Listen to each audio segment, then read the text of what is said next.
Hello, lovely people. Welcome to my YouTube channel.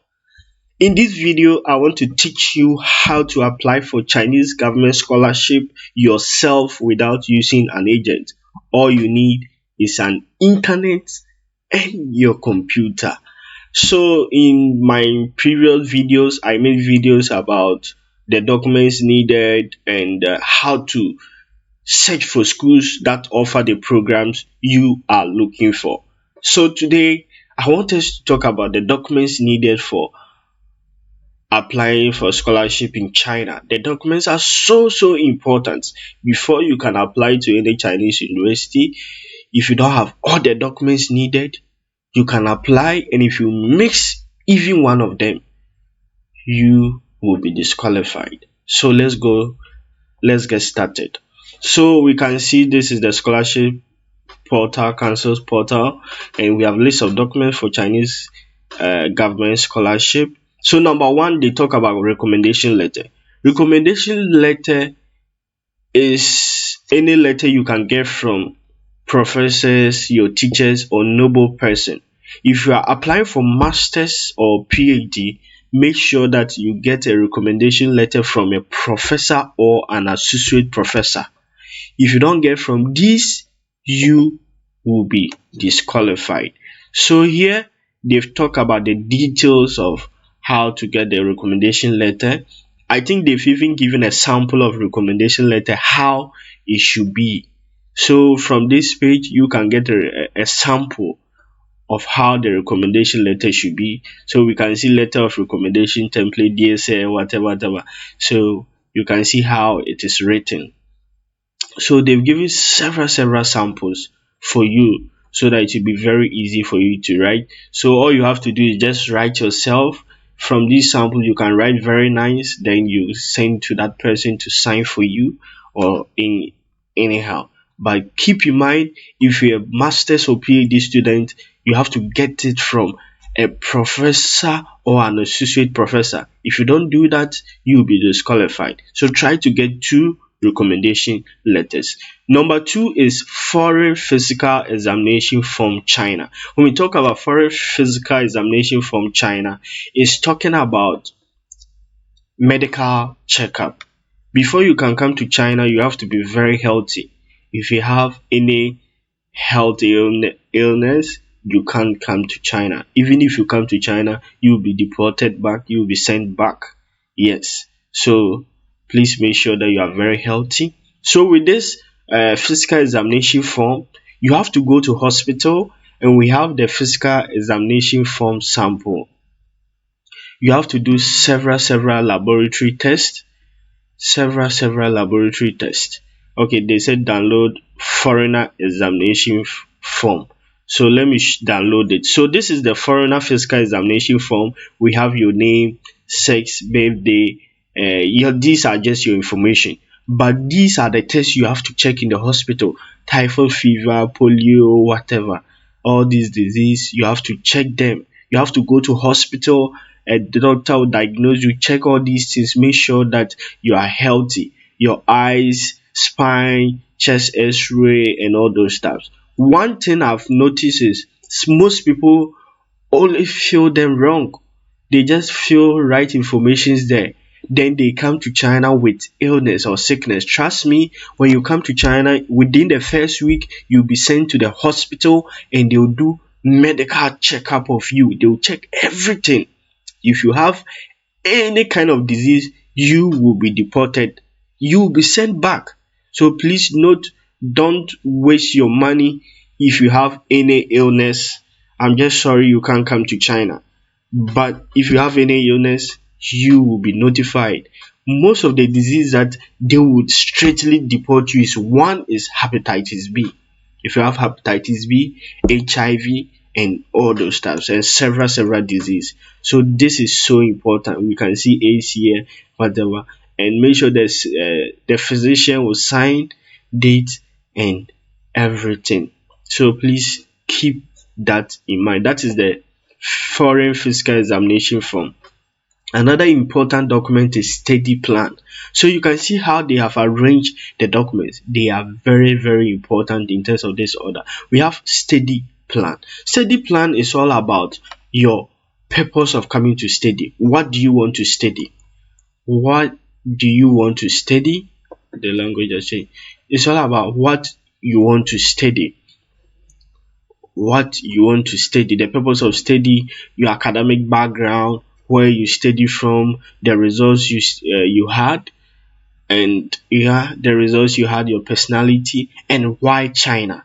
Your study plan should be in this three form. One is your academic background and the purpose of you coming to study that program. That is the number one. Number two, about yourself, and the third one is your study plan in China. Why do you want to study China and not US and all those things? So we can see a sample. One good thing is they've given a sample of everything.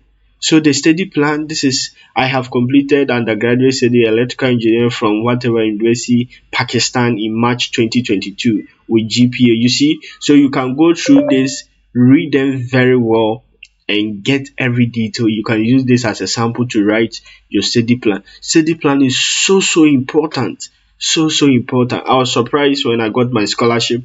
When I asked those in charge when I came, they told me you wrote a very good study plan. So guys, please take note. Study plan is very important.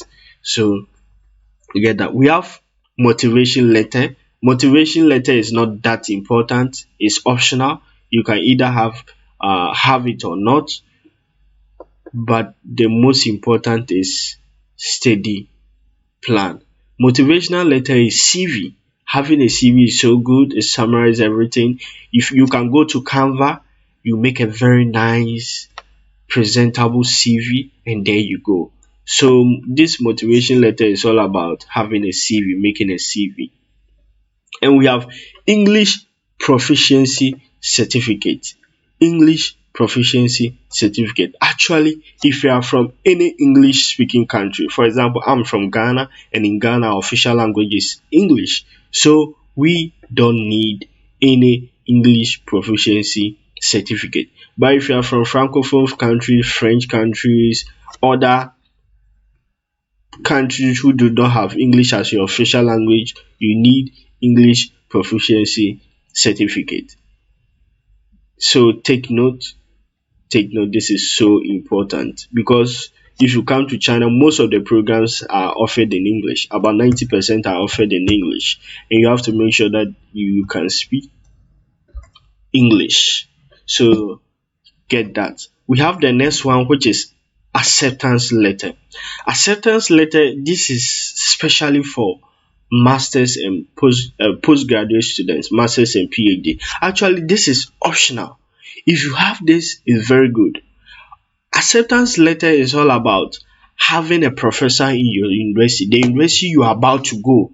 Even before you even get admission, the scholarship, you have to get a professor in that university who is accepting you as his or her student. These are mostly for postgraduate students. If you're a bachelor student, you don't need acceptance letter. So if you have, this is optional, but if you have an acceptance letter, there's high probability of you getting scholarship. You can't miss it. You can't miss the scholarship. Once you get acceptance letter, there's very high probability of getting the scholarship. So how do you get acceptance letter?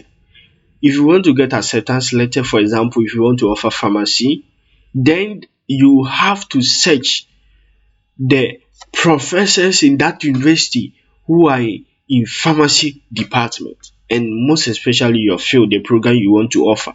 So you can see here we have email list of professors, email list of professors. So if you are applying to Hainan Normal University, this is the link they have given you. You can click on this link and you get the email of the professors and you go through.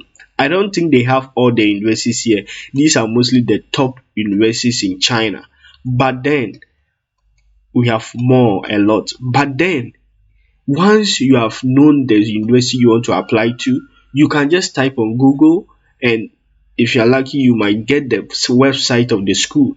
You search and you go through and you search for the department you want to offer. Is it pharmacy, MBBS? Then you go through the list of the professors. What you have to do is you get the email of the professors. When you get the email of the professors, you have to send an email to the professor and tell him this is your name, this is your paper, you want to offer this program, and you want him or her to accept you as his student. One thing you should bear in mind is once you are sending an email, a letter to the professor like this, make sure that you have a template of the acceptance letter.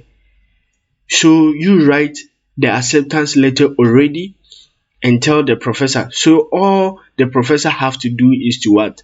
Is to sign for you. The professors are so busy, so busy, they don't have time. So you have to write a sample, a template of the acceptance letter, then you attach it to your email. So once the professor receives and the professor is interested in taking you as his or a student, the professor will just sign and send it to you so that you add it to your documents. So bear in mind, it's very hard getting a professor, to be frank with you. When I was applying for my master's program, I sent about 50 or 150 to 100 professors emails, and trust me, it's only 5 of them applied and one accepted me. No, 3 accepted me. Yeah, 3 accepted me in different universities. So try to make sure that you send a template so that the professor will just sign for you, so that it will be very easy. Acceptance letter is so important. Once you have an acceptance letter, there's high probability of getting scholarship. Here, number 7 is Chinese University's agency number list. When we talk about agency number list, after you have applied to the school, you have to apply for the scholarship separately, and every university has got an agency number. We will talk about that later. When you are applying for the CAC scholarship, you have to enter these numbers. If, for example, if you are applying to Agriculture University of Hebei agency number, you have to enter this number 10086 in the scholarship portal. We'll talk about that later in the future. So that is the Chinese University agency number list. And we have CAC scholarship online application or scholarship form.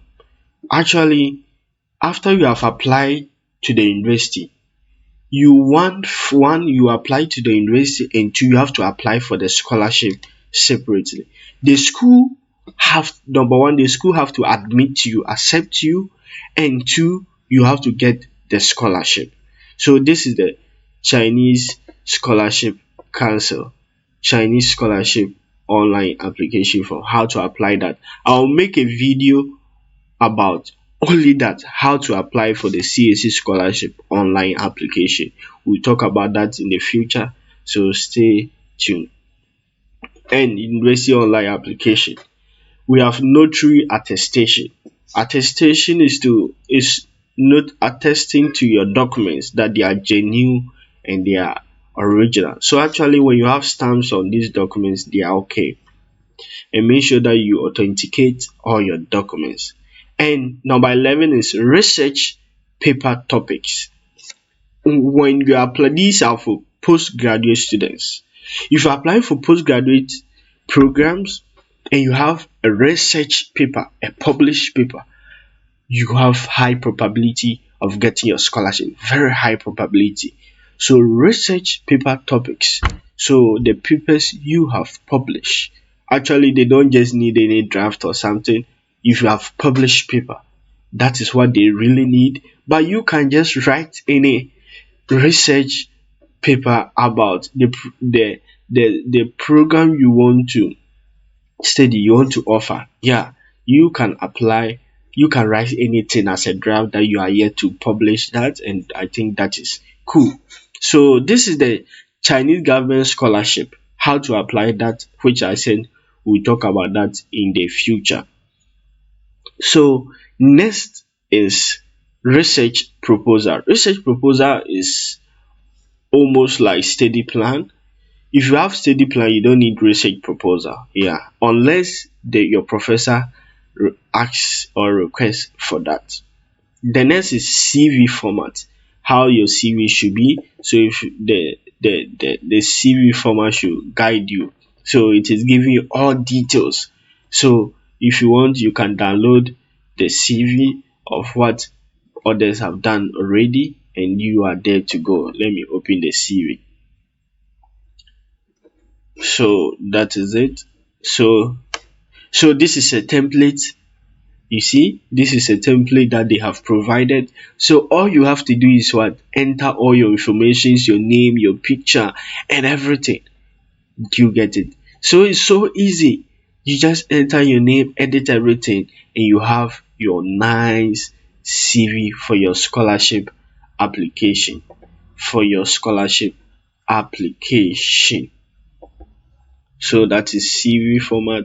Now, passport copy. You need a passport copy, your traveling passport. If you don't have traveling passport, you cannot apply. Your traveling passport should be valid, and it should be more than 1 year before it expires before you can apply. Traveling passport. So make sure you have your traveling passport.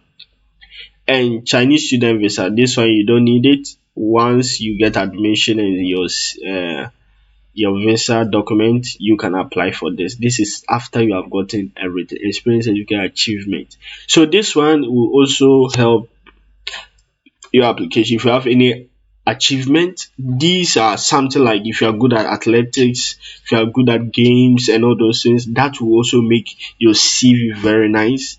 So if you have any of these documents, add them. If you're a student leader, if you are a leader in an association and you have certificate, try to add it. Number 17 is police clearance certificate. Police clearance certificate. Police clearance is a document you have to get from your own country. Your own country. That is when you are now coming to China, your own country. So with this document is to show that you are not a criminal in your country. You've never done anything bad or harm against the government, immigration, or something. So this you have to get from your country. So try to ask in your country, any police station, you just ask how to get your police clearance, and there you go. That is also very, very important. Polio certificate not that needed, cover letter not in, samples of email, these are not needed, medical process, resume, document attestation for visa process. This is after you've gotten your admission. Family visa China, if you this is not for letter of interest, English proficiency certificate. I've already talked about that. Character certificate. All these things, if you don't have it, it's okay. IELTS, if you don't have it, it's okay. Scholarship interview questions. This is to guide you about scholarship interview. I'll be talking about that in the future. How to prepare for scholarship after applying and the school asks for interview. Not all schools will ask for interview. Some schools will request for interview. After you have applied, they will tell you that they will interview you. Some schools they don't need. So that varies based on school. Personal statement, shopping list for CSC school. These are all not needed. Thank you letter for scholarship are not needed. Online China scholarship. And number 42, bank account maintenance certificate or request letter. Actually, it depends. Not all universities. Some universities, before you apply, they will tell you to get your bank statement. Your bank statement is supposed to have an amount of money in that to show that you can live in China without suffering or hustling, struggling. Yeah, in China you are not allowed to work legally. So that is why mostly some universities they request this, but I can say about 80% of universities do not need this. So that one depends on your university. Once you are applying and there's an option for you to put this, just get any bank statement for your country. Just a formality with that request that they need, and that is there you go. So in this list, you can see Chinese universities without the application fee. So these are lists of universities that you can apply freely. You can apply yourself without getting paying anything. I applied to my university and I didn't pay even one RMB or one CD. I didn't pay anything. Everything is entirely free. So, guys, this is where I like to end for today's lesson in how to apply for scholarship. So, today I went in detail about all the documents needed, and in my next video, I'll be talking about several things you need to know in terms of applying for scholarship yourself. Don't forget, I applied everything myself. I didn't pay anything and I have all the scholarship. The time of using an agent is over, and this is my channel, and this channel is there to help you, guide you how to buy or import goods from China yourself without using an agent, how to apply for scholarship yourself without using an agent, and about life in China, about the modern China, the modern advanced China, the new China. Thank you very much, and don't forget to subscribe, like, and share. Bye bye.